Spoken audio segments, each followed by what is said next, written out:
আমাদের তরফ থেকে আমাদের চারটি যে শিক্ষক সংগঠন সেই শিক্ষক সংগঠনের প্রতিনিধিরা এসেছিলেন এবং অফিসাররা ছিলেন। আমরা বর্তমান পরিস্থিতিতে কিভাবে বিশ্ববিদ্যালয়কে আবার তার যে একাডেমিক্স এবং গবেষণা পঠন পাঠন এবং গবেষণার রাস্তায় ফিরিয়ে নিয়ে আসা যায় সেই ব্যাপারে কথাবার্তা বলেছি। উনি বলাটা একটু অসুবিধাজনক, কিন্তু তার মধ্যেও বেশ কিছু প্রস্তাব এসছে, যেমন সার্বিক নিরাপত্তা সুনিশ্চিত করা এবং সেই নিরাপত্তার স্বার্থে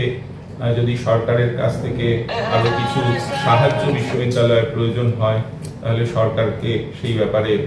সরকারের কাছে অ্যাপ্রোচ করা, এবং আমাদের বহুদিন ধরে স্টুডেন্ট ইউনিয়ন ইলেকশন তো হচ্ছে না, একটি প্রস্তাব সেইভাবে এসছে এবং সকলেই সেটা